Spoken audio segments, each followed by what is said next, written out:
الحمد لوليه والصلاة على نبيه، أما بعد. هذا الكتاب العقيدة الطحاوية الذي بين أيدينا ألف الإمام الشهير أبو جعفر أحمد بن محمد بن سلامة الأزدي المصري الطحاوي. يقال له الطحاوي نسبة إلى قرية طحاء في صعيد مصر.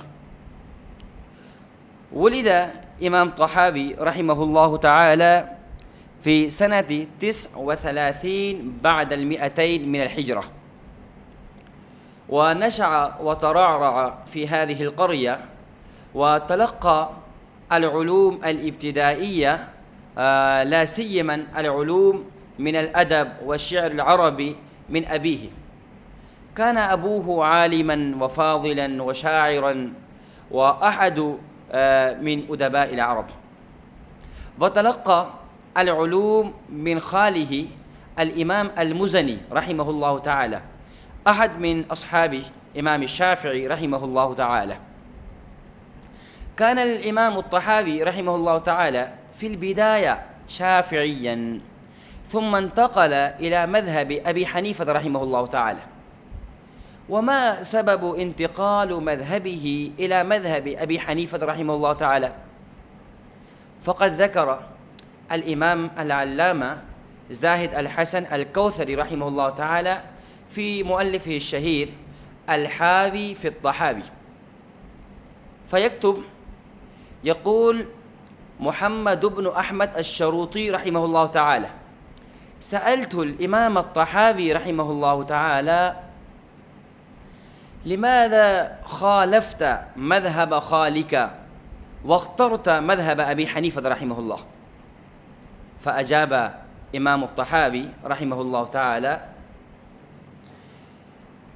أنني كنت أرى خالي يديم النظر في كتب أبي حنيفة رحمه الله تعالى، فلذلك انتقلت إلى مذهب أبي حنيفة رحمه الله تعالى.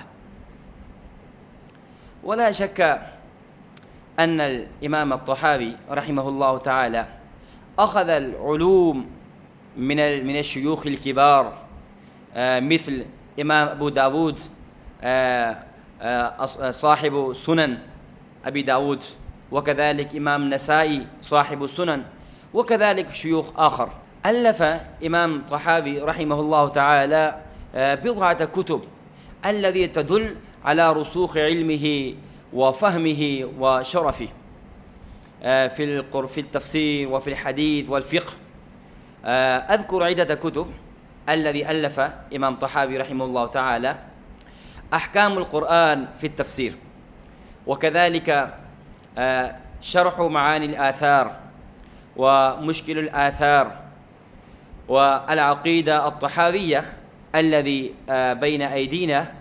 ونريد بإذن الله تعالى أن نبدأ الدروس شرحا لشرح هذا الكتاب.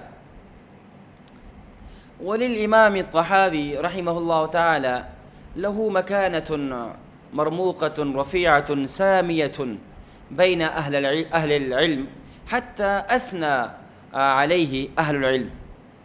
قال ابن البر القرطبي المالكي رحمه الله تعالى: كان الطحاوي كوفي المذهب، وكان عالما بجميع مذاهب الفقهاء. وقال الإمام الذهبي رحمه الله في كتابه سير أعلام النبلاء، يقول: الطحاوي الحافظ الكبير محدث الديار المصرية وفقيهها. ثم يقول: من نظر في تواليف هذا الإمام علم محله من العلم وسعة معارفه، أي يعلم الرجل منزلة العلمية إمام الطحاوي رحمه الله تعالى. وكذلك قال ابن كثير الدمشقي الشافعي رحمه الله تعالى في مؤلفه الشهير البداية والنهاية، يقول: الإمام الطحاوي الفقيه الحنفي، وصاحب المصنفات المفيدة والفوائد الغزيرة، وهو أحد ثقات الأثبات والحفاظ الجهاذبة. لا شك للإمام الطحاوي رحمه الله تعالى له خدمات جليلة لخدمة الإسلام وخدمة المسلمين كذلك. فتوفي الإمام الطحاوي رحمه الله تعالى سنة 321 من الحجرة في يوم الخميس بمصر. فاللهم اغفر له وارحمه واعفه وبرد مضجعه ونور قبره ومتعنا بعلومه وبركاته، آمين، بجاه أشرف الأنبياء والمرسلين.